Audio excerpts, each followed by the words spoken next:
Welcome to the deep dive. Today, we're tackling the really electric atmosphere around AI infrastructure. And specifically, we're zooming in on Nebius, that's NBIS.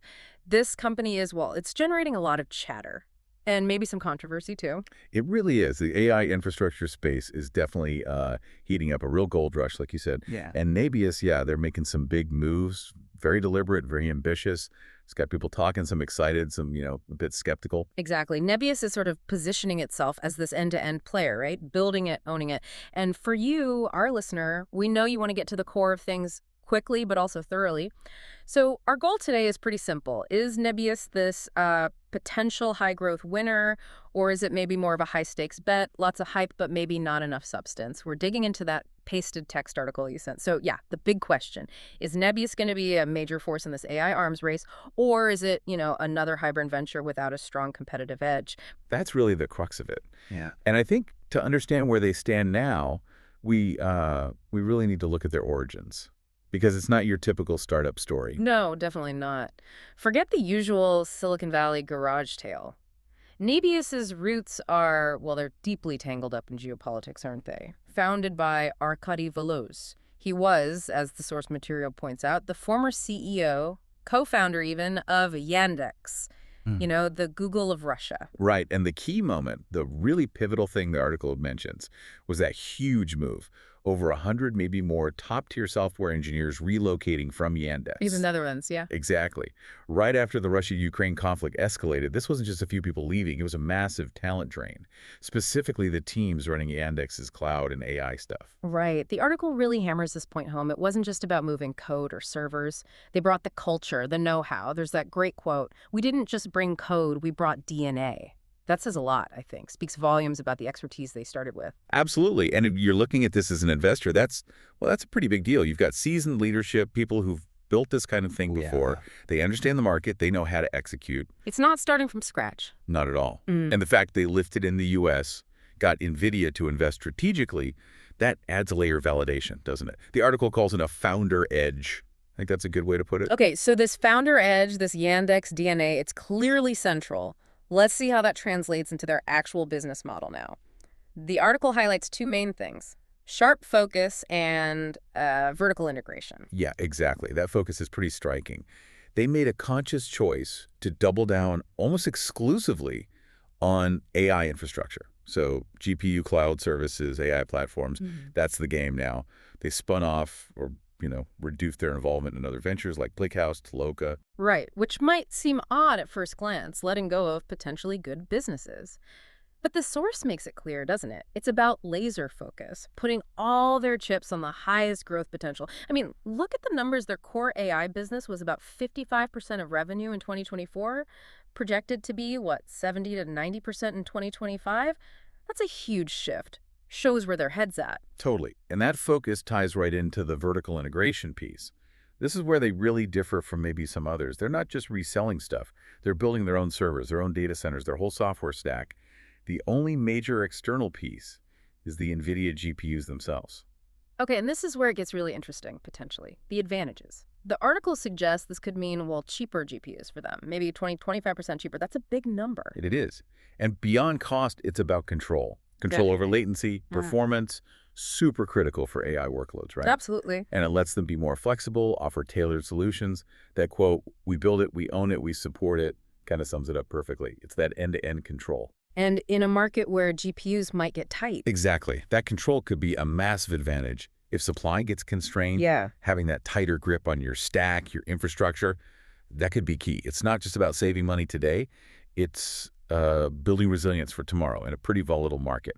Could help them navigate bumps better than others relying on third parties. Right. So to make all this happen, the focus, the vertical integration they need, the hardware, the buildings, and they're making some huge investments in infrastructure, aren't they? Big data center builds across Europe, now the U.S. too. Oh yeah, the scale is pretty impressive. Finland seems like the main hub, maybe 14,000, even up to 20,000 GPUs planned there. Then there's France, Iceland, and a big push into the U.S. Kansas is getting thousands of H100s, B200s soon, like Q1 2025. Wow. And New Jersey, where they're apparently aiming for NVIDIA's next-gen chips, the GB200s. They're not messing around. The growth numbers are wild. The article says maybe 38,000 GPUs early next year, jumping to 52,000 by year-end. That's, what, 37% growth in GPUs alone? Yeah. And then that planned $1 billion plus investment just in Europe mid-next year. It really highlights how capital-intensive this whole AI infrastructure game is. No kidding. Growth like that costs serious money. Okay. The projected CapEx, capital expenditure for 2025, over $1.5 billion. Now, the article does mention their debt is currently low, which is good, but spending at that level, they'll need to manage their cash and debt very carefully. Investors will be watching that like hawks. Speaking of investors watching, let's get into the financials. ARR, annual recurring revenue, seems to be the big metric, especially for the software side. Maybe just quickly explain ARR for listeners. Sure. Yeah, ARR is basically a standard way for subscription businesses, like SaaS, to show their predictable revenue over a year. You take the monthly recurring revenue and multiply by 12, essentially.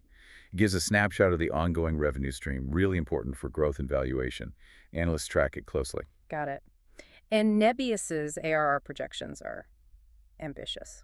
Very. They're shooting for $220 million in ARR for the core AI business just in Q1 2025. And the target by the end of 2025 is somewhere between $750 million and a cool $1 billion. Full-year revenue guidance is $500 to $700 million. Wow.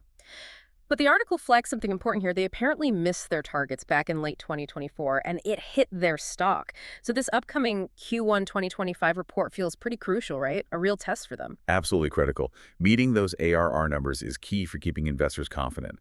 And it's interesting how that links back to the spending, that $1.5 billion CapEx. That's mostly GPUs, data centers, but also R&D, right? Developing their own stack costs money too. Yeah.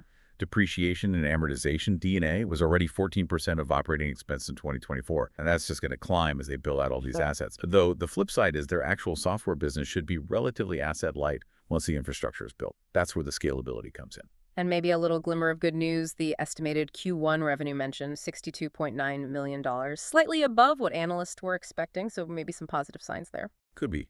Early days, but yeah, potentially positive momentum. Okay, so let's try and tie this all together. For you, the listener, trying to weigh this up, is Nebius an investment to consider? The article lays out the pros and cons pretty well. Okay, let's hit the bull case first. The optimistic view, well, obviously the whole AI infrastructure market is booming, right? Yeah. Huge tailwinds. Then you got that experienced team, the Yandex veterans, global perspective, and the vertical integration the article presents that as a major plus. Potential for better pricing, more flexibility. Right. And the potential payoff could be big.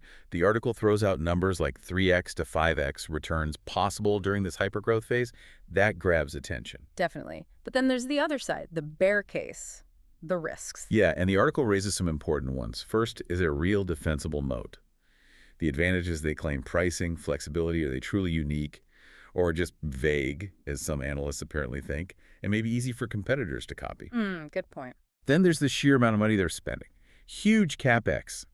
What if the returns don't materialize as expected? That's a big risk. And the competition isn't exactly sleeping. CoreWeave, AWS, the big hyperscalers, it's a tough crowd. Exactly. Intense competition. And finally, just execution risk. This is a high-growth story. If they stumble, miss earnings targets, that could really hurt the stock, especially if that moat isn't seen as super strong. So given all that, the piece suggests thinking about risk tolerance. Right. For someone okay with medium risk, looking maybe long-term, it suggests maybe a 3–5% position in a portfolio. Okay. If you're more aggressive, maybe scale up to 5–8% if, and it's a big if, they consistently hit those revenue and ARR numbers. And interestingly, it frames it as maybe a 2–3 year play, not necessarily a forever stock. Yeah, kind of like catching the wave during this hypergrowth period, suggesting maybe trim the position or get out later as competition heats up or growth naturally slows down. It really highlights the speculative angle here. Right, makes sense. Capturing that window of opportunity. Okay, so wrapping up, Nebius. Unique origins, definitely. Bold strategy with that vertical integration. Backing from Nvidia, which isn't nothing. And just massive infrastructure expansion happening right now. But it comes with huge costs and big risks in a super competitive field. The article really emphasizes that for stocks like this, high growth, high beta stocks, every single quarter matters. Performance has to be consistent. So The final thought maybe for you, the listener, as you mull this over, Mhm. it's not just about the tech, the GPUs, the data centers, it's also about the people.